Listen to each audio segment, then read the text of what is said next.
Hello everyone and welcome to your horoscope for the week of November the 4th till 10th, 2024.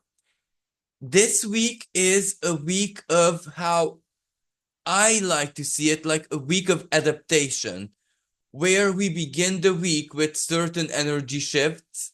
So on one hand, we are adapting to those, and on the other hand, there is intensity building up, intensity that is going to be, on one hand, released later on in November. More specifically, one of the dates is 15th at the time of a Taurus full moon, hand in hand with Uranus. So that's very much a release. It is going to be electrifying, explosive, shocking in so very many different ways. However, due to the period, elections in certain part of the world and so much diplomatic tension and struggle and strife going on, that of course the surprise is not a surprise, if you know what I mean. Everyone knows that it's certain things are at boiling points. So, yeah, that kind of fits into the picture perfectly.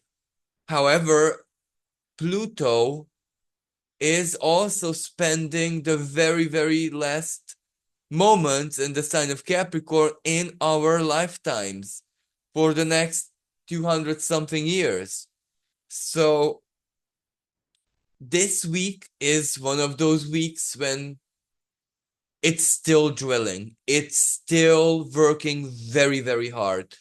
It is finishing everything that it can. Because it moves into Aquarius on the 19th of November. So that's not a very long time. It doesn't have all the time in the world to finish his job. So finish his job, of course, I'm not saying that Pluto in itself is working as a animate being, but rather, symbolic, the mechanism. It is the final touch, truly. So it's gonna be intense. It's gonna be so undeniably active out there and also in our lives as well, that we will feel the Plutonian energy extremely strongly, ultra strongly, and I'm not exaggerating. And what does that even mean, ultra strong? Okay, you exaggerate, but what does it mean?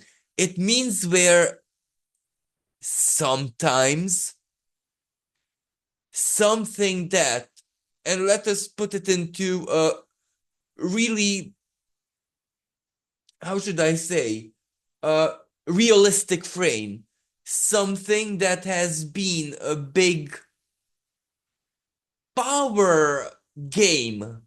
Let's just call it like that, a power game in our lives, regardless of how that played out from roughly 2008 onwards until the present moment.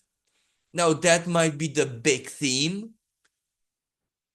Depending on what happened, how much progress over the years, Pluto, what type of transformations, ending, rebirths, all of the Plutonian themes there, the hard truth, the power dynamics, everything, regardless of which area of life.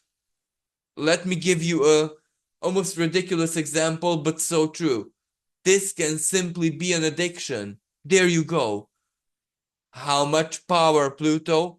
But how should I say? How small the core of this powerhouse is. I can't even find the words to express what I mean. Like, it's just a tiny little sting, right? The damage, the physical damage of the sting is so almost laughable, right? However, the venom is almost all-encompassing. So this is actually what I want to express here. Sometimes how it got into our lives is such an insignificant or like a small sting. However, the venom, right? So this can play out in so very many ways, everyone with their own Plutonian, I don't even know how to conquest. Yeah, I think that's because this is the hero's conquest. All of us have to perform right now in our own unique Plutonian themes playing out in our lives on a soul level. On the world stage, the powerlessness on one hand. Why the powerlessness? Because it opposes Mars.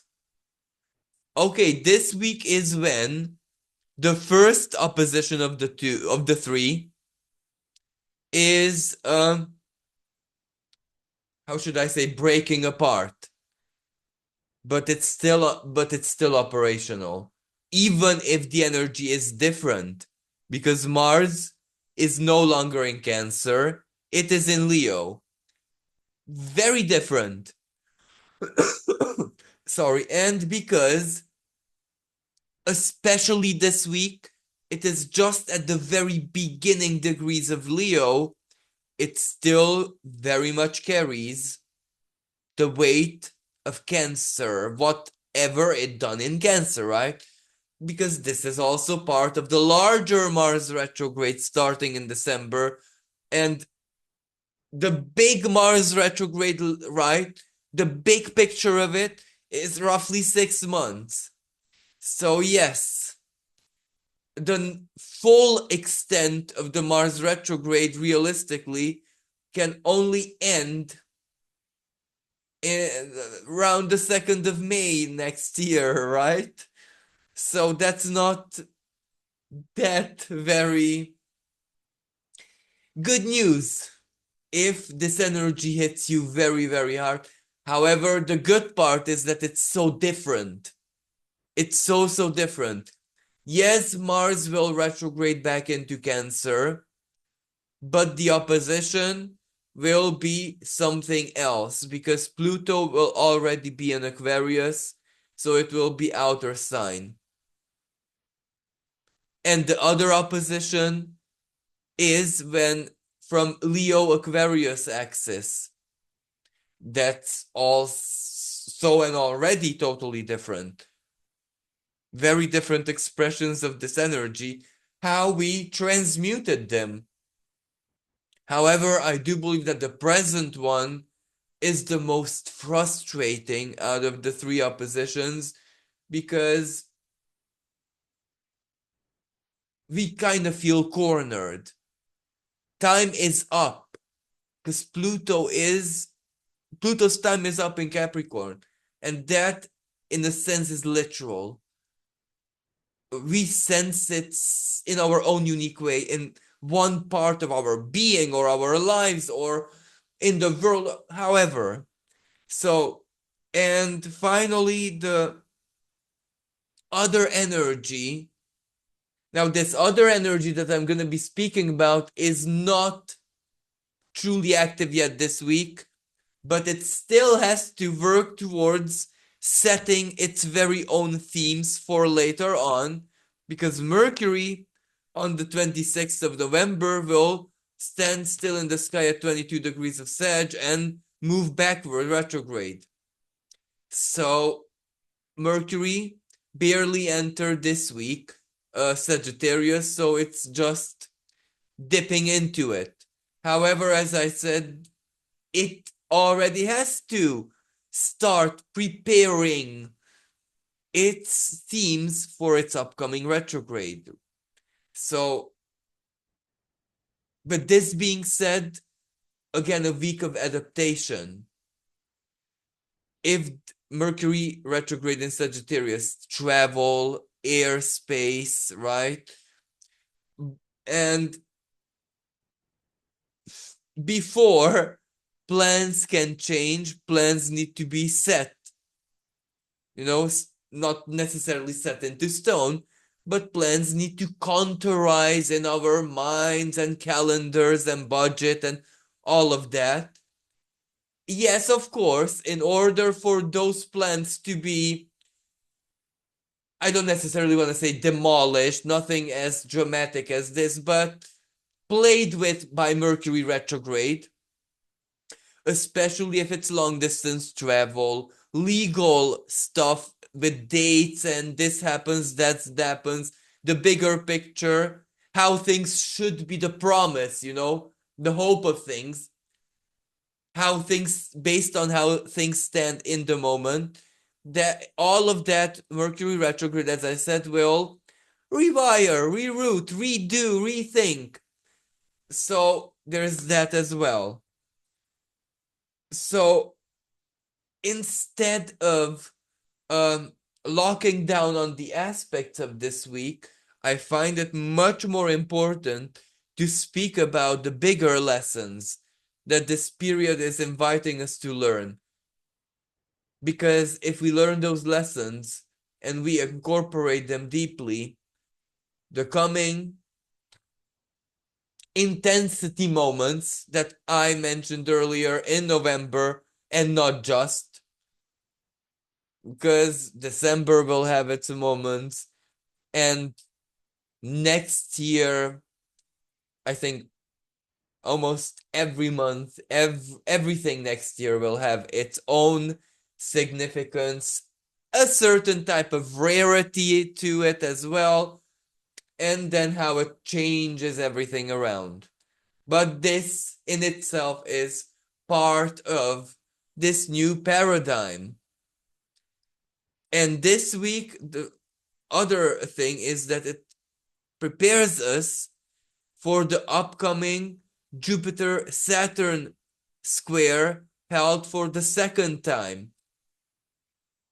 And this square is going to be, how should I say, very important in the sense that even if we don't get the very core of what is true and not true for us personally, and where are the boundaries between what we permit ourselves to be our reality and truth and way of perception, and what we need to block out or limit, because this is the backbone of the energy. We sometimes in life we have no choice but to assume mastership or rulership of our reality because nothing else can help us. Sometimes in life, the divine, God, source, is cut off for, let's not get into it, more externally, but that means internally it's that much more there, ultra there, truly there. So are we not wise to actually meet it and use it maximally? Because it can empower us, but for this, there's like a password, or I don't even know how to say, a condition to it. We need to assume rulership of our lives and being and what decisions we make in this moment. However, if not just this aspect, but even the original energy, the great conjunction of 2020, December 2020, Saturn and met Jupiter at 0 degrees of Aquarius, what Pluto is aiming for right now, so it's important in more than one way. That was in itself all about our higher mind, Aquarius, over matter. Over matter meaning the life that, how we experience this earthly journey. So, upgrade, right? We are wise to upgrade or foolish to stay like that. Because Sorry, Aquarius is a fixed sign, even though it's air, so it can stay, no problem at all. Upgrade in a way is, let's say, optional. However, Pluto in Aquarius teaches us that there is upgrade, but there is also something that is totally alternative, which doesn't make you stay in the same whatever condition, frequency, state, but it doesn't need to follow the path of classic evolution. For example,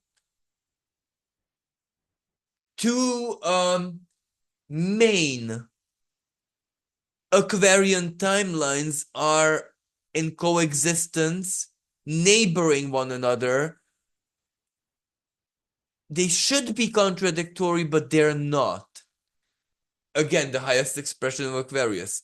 One is the technology that, you know what I'm saying, artificial intelligence and everything is quantumly evolved. And the other one is returning, stripping down, returning to nature, harmony with nature, but that has its own technology, wisdom, intelligence, knowledge, system, all of it. So it's a different way of evolution, and the two are coexisting already, and they're becoming neighbors.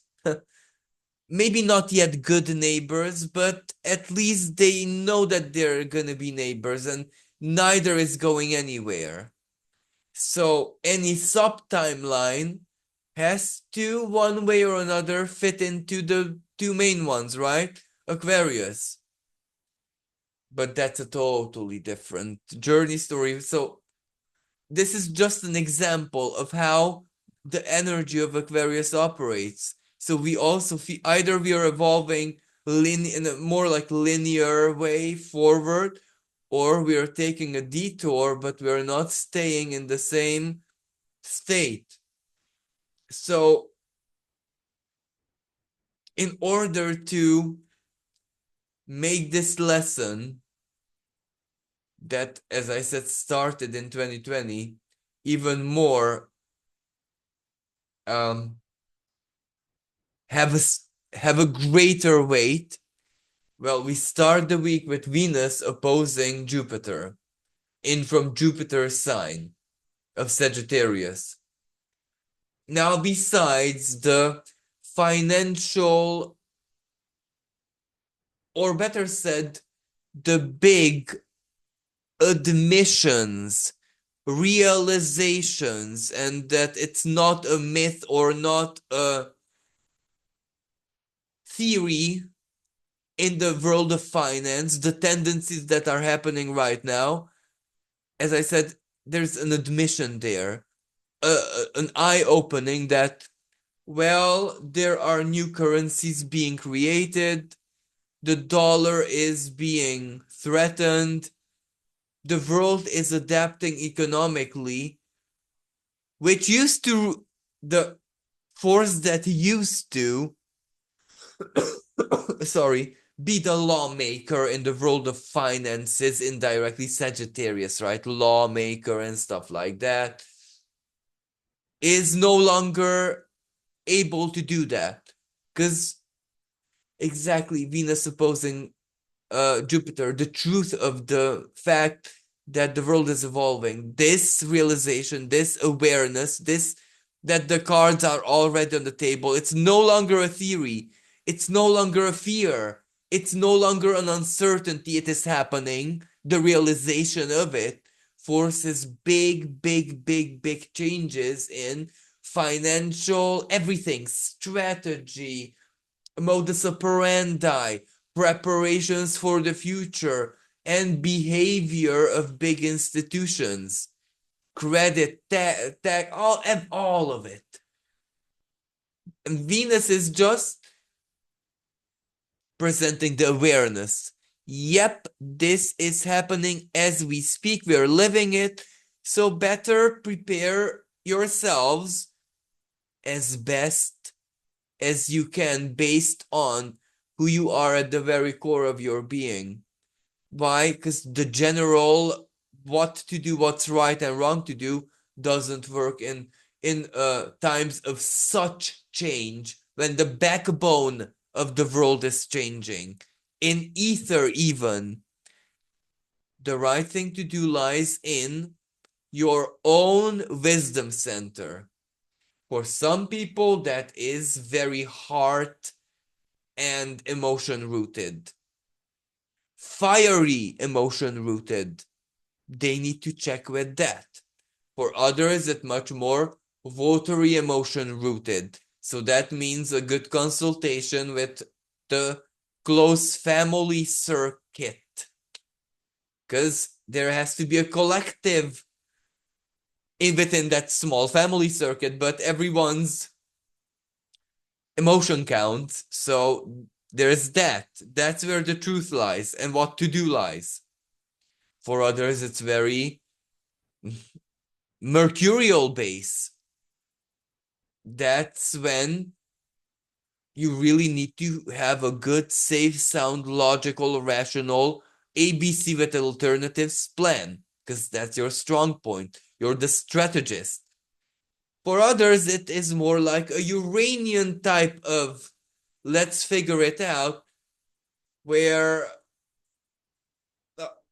either I invent something that never existed before, or I'm a groundbreaker in one way, shape, a revolutionary in one way, shape, and form. Or, well, sometimes there's the Neptunian one where the spirit, I don't know, no problem, because the spirit knows. Whatever whatever works for you. But consult it, and it will not lead you astray. Oh, I'm so sorry to forget the Virgo, the gut intelligence, or the head intelligence of the ram, or better said, the most effective one, the Capricorn type of intelligence, right? Where it is a little bit of everything that is must to get to the target. So everyone has wisdom somewhere in a certain parts of their being.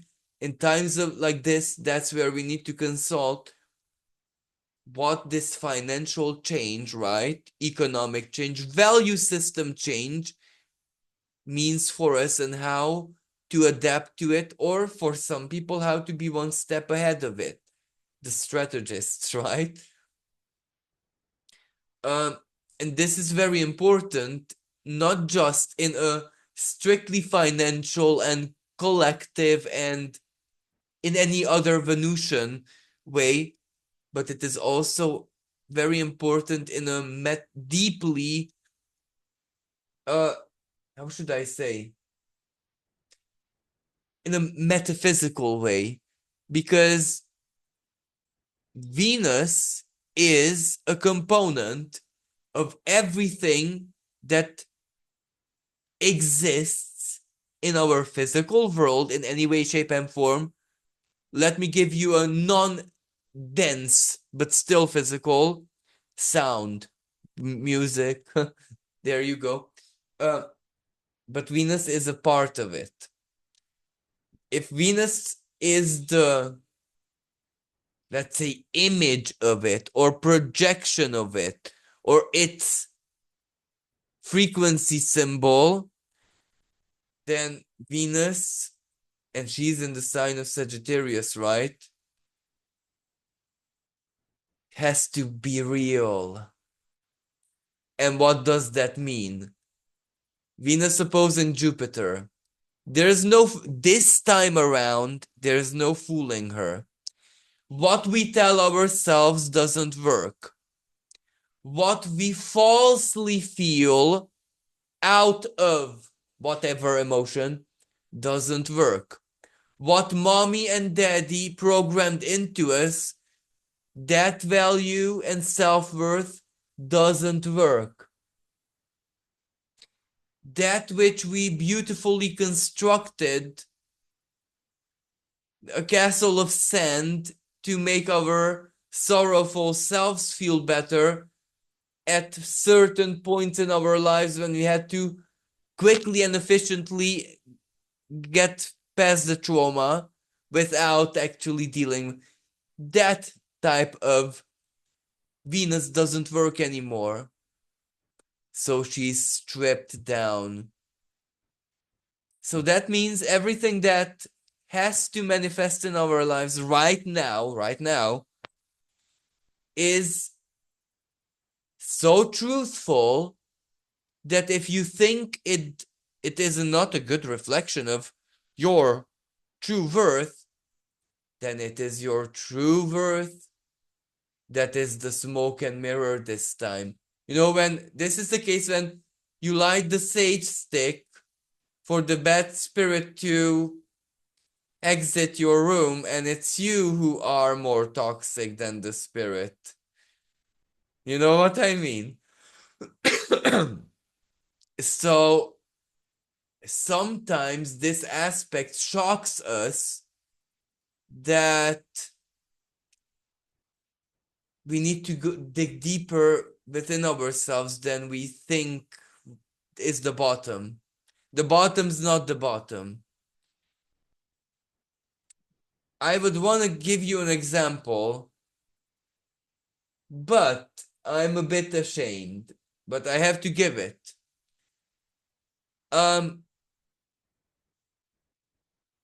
Well, especially those of you who know me personally know that I'm not doing all that well in anything Venusian in my life.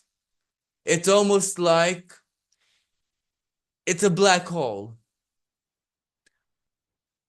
And there are certain moments when I really insistently ask the universe to explain to me why and how. And I always get to the blockage when I can't understand further than that. And I always end up in the quantum world and stuff like that. And I'm not looking where I should be. And there are certain rare aspects in one's life when the universe grants you the wish. So if you ask, tell me, like, straight on, without any symbol, tell me in such a way where if an oracle would do that, he would be punished by the gods immediately, like every oracle who did something really bad.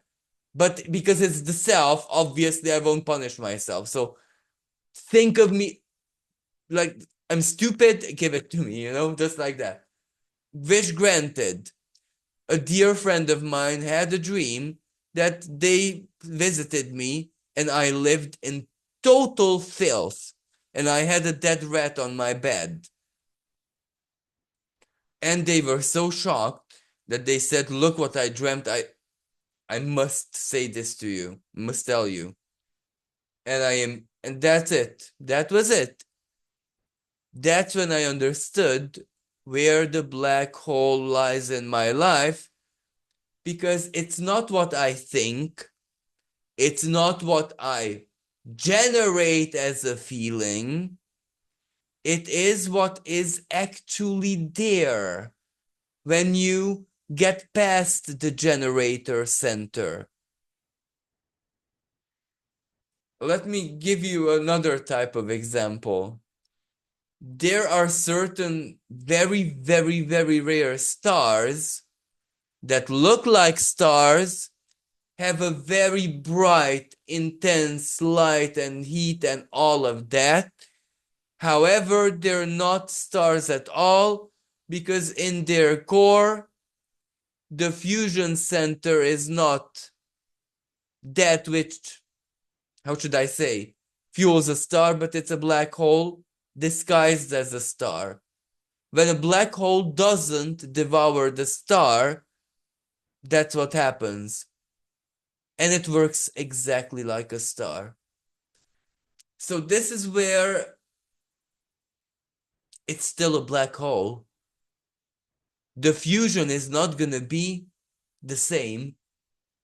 So when it dies, right? This is where Venus, when she's stripped to her very core, whatever lies at the core is the truth, not how she looks, not the shine, not what she generates, because Venus is the passive element.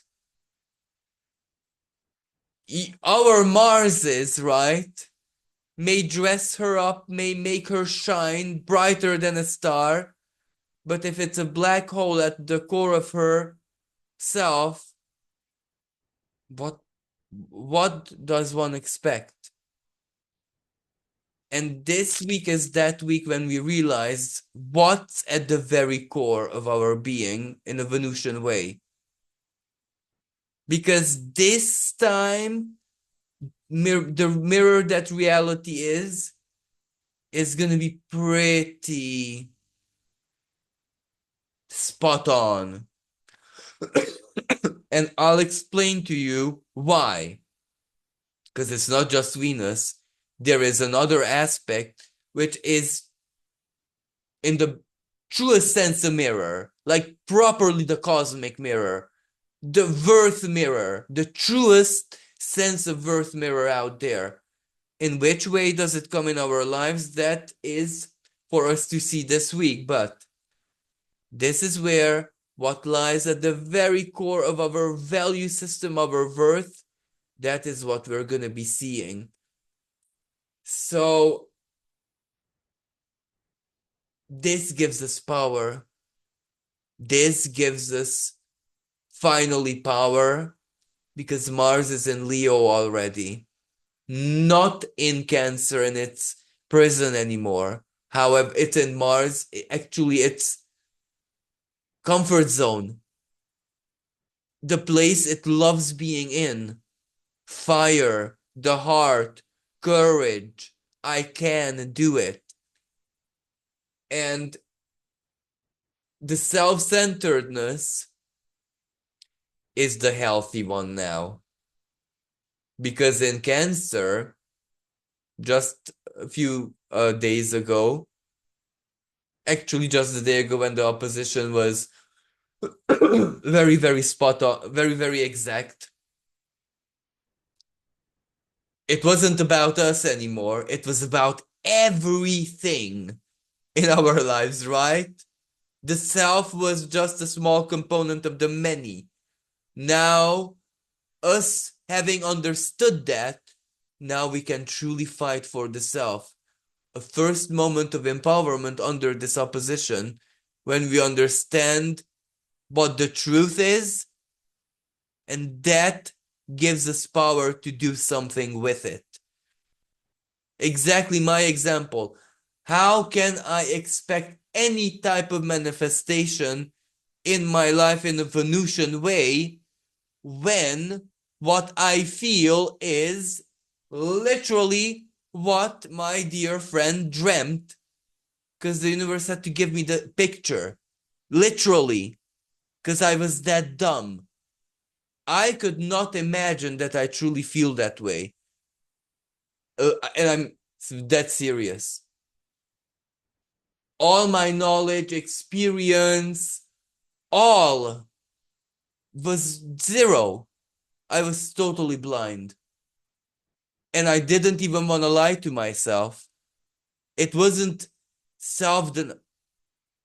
I honestly could simply not imagine that. You know, it was beyond, it went so deep that I honestly did not think or anticipate, or it was a Uranian moment, right? It really got me by surprise. So, based on all of us are discovering something there. I am very much hoping that for most people is that at that very core, you discover the pot of gold. You discover that, hold on a minute. Of course, my life, let's say in a Venusian sense, is not all that stable. There's a flow, but many times the flow washes what I've built away. But why? Now you get why. Because you don't see you don't see the gold there. It tries to wash away the sand to reveal where the gold is. What is that gold? The love of Venus. And I can tell you what is not going to be the love of just money. I can bet on anything that anyone listening to this recording will exclude that immediately. Because it's not. So if it's not the love of money, then the love of what? Passion, talent, something that is the deep source of happiness to you, but you need to unjudge it, set it free. However, when you set it free, you need to give it a frame, because not judging is not enough. You also need to help it, right? You will see where your happiness would lie only if it would be a different, let's say, storyline. However, Pluto demolished the storyline, so you find yourself strangely free. So what is this Venus telling? Where does the pot of gold or the deep core truth of your being lie? And the good part is that Venus trines Chiron, so it is profoundly healing. It is very, very healing. The truth doesn't only set you free, but heals you. So this is a really good aspect. And getting back to the mirror. One component of the mirror is Venus trine Chiron, right? You see the scar or the wound, but you also see it closing. You see it healing. And the other is Sun trine Saturn at the beginning of the week, to the degree. Sun in Scorpio. What you see may be deep, may be not so easy to look at, but it's powerful, it's liberating, it's the disinfectant, it is the strong antibiotic which really makes you feel like you've been hit by a truck, but at least the infection's going. It is like that. And Saturn in the sign of Pisces, but finally, you have a choice because the shackles were taken up from deep within your reality generating center, if that makes sense. So now reality can truly be different. Only now does whatever mental, emotional, psychological, spiritual work to heal this, that, and that, anything Venusian or Martian for that sense in your life can pay off now. Before, how can they? When they needed to base themselves on the core feeling of how you felt deep within yourself. Sometimes don't ask the inner adult how he feels, ask the inner child. Because if the inner child feels abandoned or rigorously disciplined up to the extent that its child joy was taken away just for the sake of inner adult, well then you can imagine the Venusian element in your life is not gonna be rosy, but it's gonna be swampy with thorns, with quicksand, with scary stuff as well, right? Or maybe it's a graveyard, but graveyard can be made into something beautiful, memorial, gothic. It doesn't need to be anything necessarily doomy and gloomy. Alchemy. Graveyard is the home to trees, plants, animals, beauty, place of peace, place of communing with the ancestors. There is a lot of meaning in it. So it doesn't matter what you find in the core of your Venusian dimension, whatever is there, when observed, can be changed. Because only then can you tell yourself, no, no, no, no, no, no. This may be what I see, but only now can I truly make it be something else. And one of the ways you can make it be something else is to refine your manifestation techniques up to total surrender. Now, what does that mean? Mars opposing Pluto, always total surrender, and always, the prayer of serenity, right? However, you cannot surrender something until you know how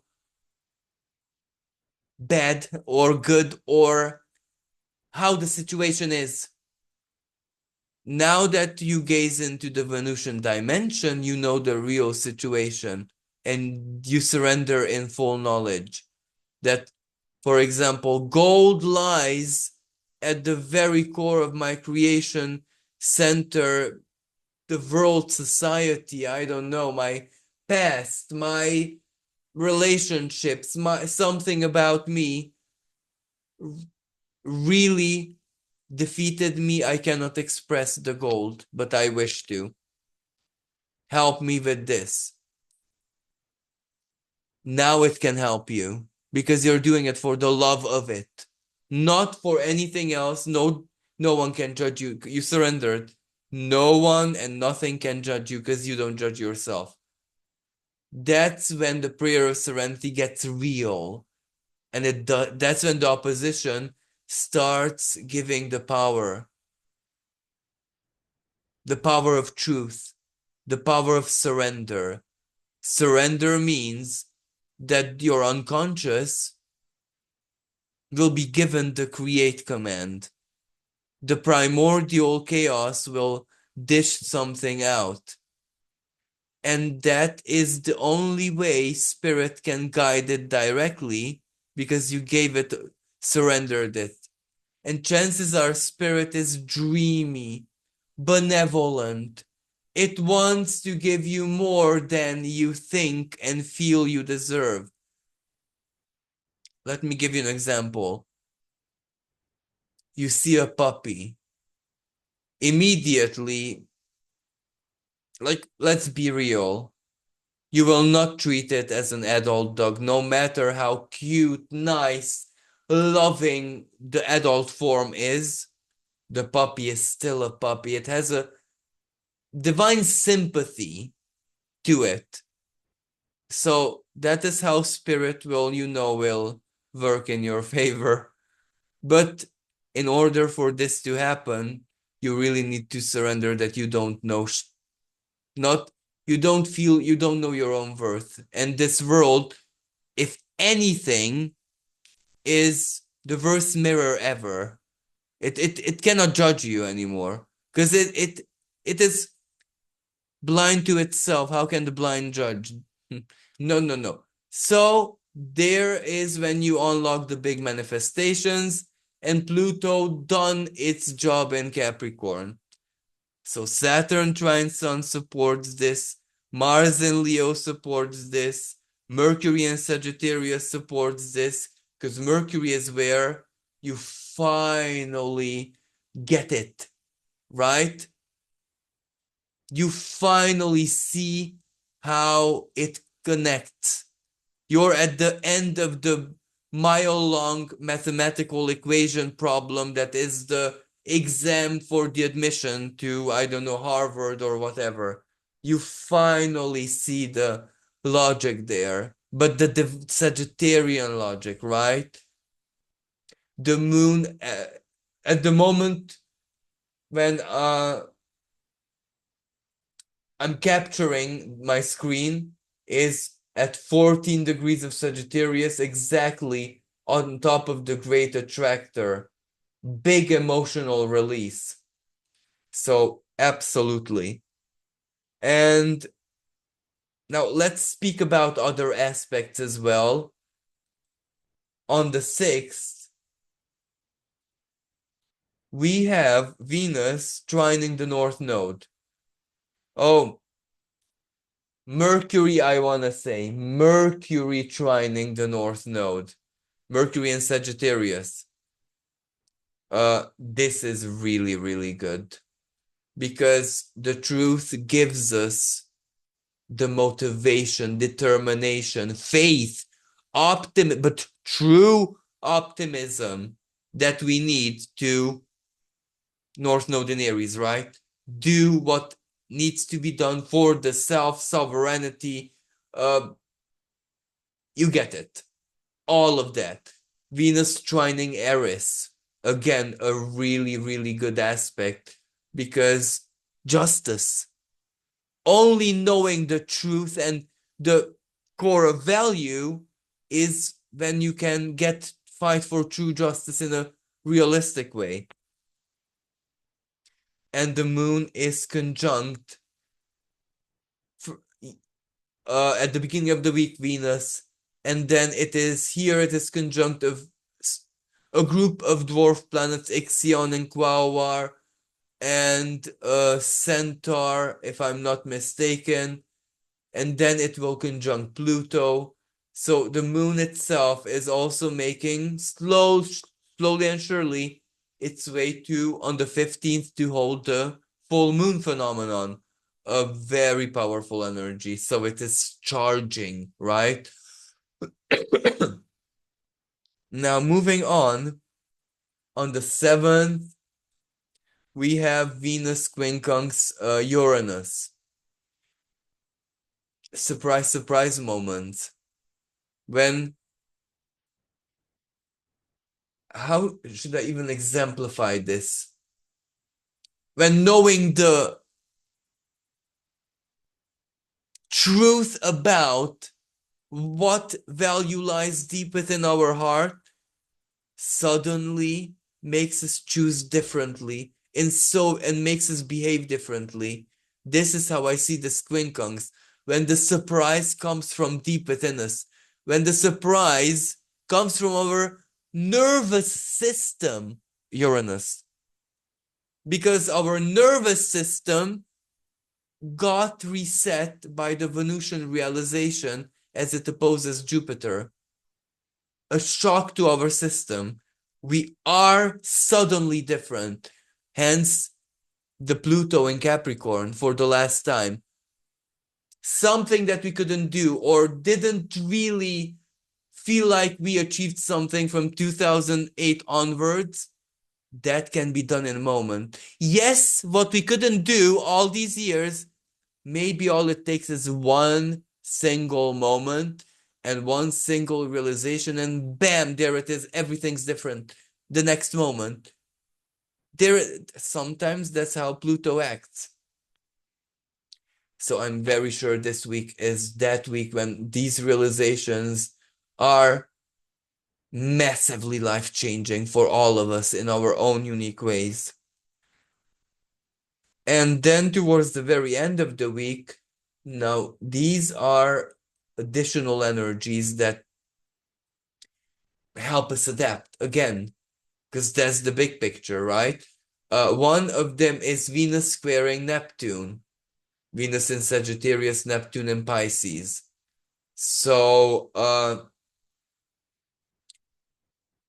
I don't necessarily want to say an energy of disillusionment, because remember the reality check, the positive kind of reality check at the beginning of the week. Sun trine Saturn. Venus square Neptune is where, based on that reality check, how seriously do we take it? Because this might mean stopping ourselves from going to extremes, changing our usual preferences. Let me give you a silly example where Venus, a brand that we always use for any type of consideration that is either moral, philosophical, we don't want to support that brand anymore. Let me give you the simplest consideration. It's ridiculously expensive and the price is going up. I reached the limit of my sacrifice, right? Sun square Saturn, a realization. It's not worth it anymore, regardless of what it is, cosmetic, or I'm very sure I can find something just as good for half price in a realistic way. So it's just a principle, right? In both cases, even when we want to support the brand by paying the unrealistic price, also the opposite when nah, it's too unfair. But insert here any consideration other than expense. This changes suddenly, and the Venus squaring Neptune is like,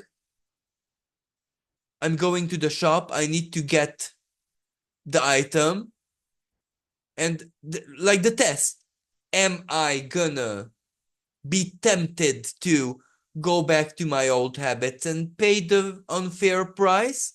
Or am I actually gonna search for the replacement and start experimenting, right? Trial and error. I'll try different brands. I'm not gonna get it right from the first try, from the first go. Some very intuitive, magical people like myself, right? Me, maybe I can pull it off, but others can't, right? sorry, I'm just joking. But you get what I mean. Trial and error. That's the Venus square Neptune. It can lead you to something way better than you expected, from maybe a quarter of the price, or it can lead to a disappointment, but then you try the next. Or first you get the recommendations of your friends or family or someone, you try that, see how it goes, then you know what I mean. This can be either something way better than you expect, Venus square Neptune. This can be a pleasure energy, don't get me wrong.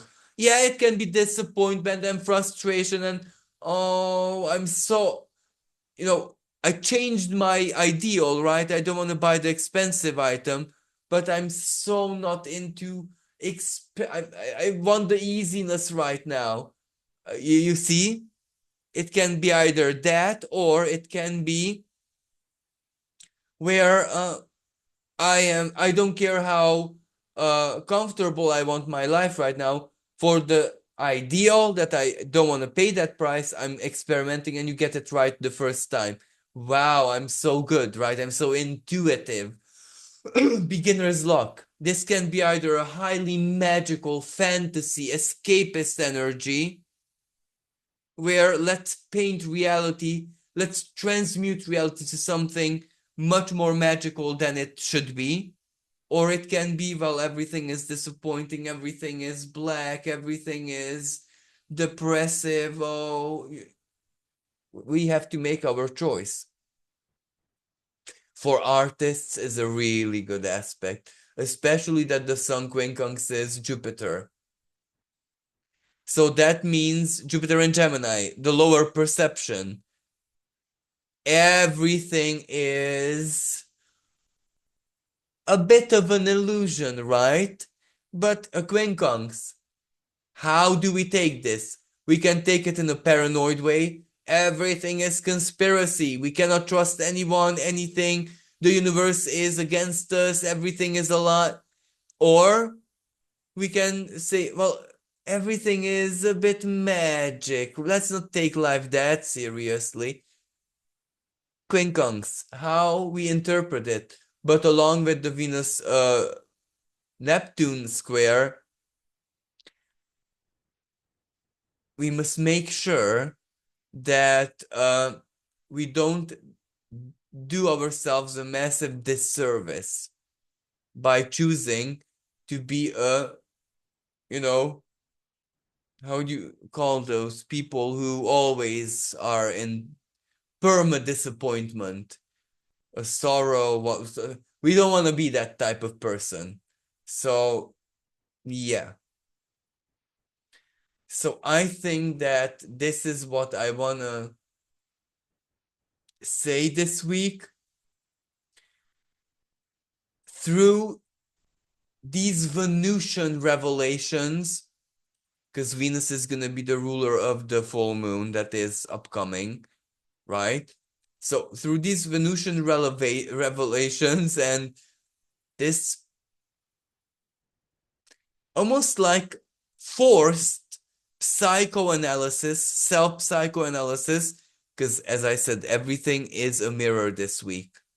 If the mirror shows something distorted, then sometimes the mirror is broken. The mirror is unworthy to judge us. Then we must choose a good mirror. Other times, if we cannot find the fault in the mirror, then we need to look within ourselves and see why the two realities, the inner and the outer one, doesn't match. And of course, some of you may joke, well, why aren't I a multi-millionaire? No, no. If that's the joke, then you haven't understood anything. No, it's not about money. It's not about, it's about happiness, if anything, right? It's about how well you embody your own spirit. And for so many people, what they are embodying has so little to do with resources that, of course, the financial situation isn't luxurious. But that means life and this existence is that much less about that part and much more less about the story that you are living, right? So that's where the power is. That's where the lived experience need to be placed into. So thank you, everyone. And I really hope this helps. Until next time, bye for now.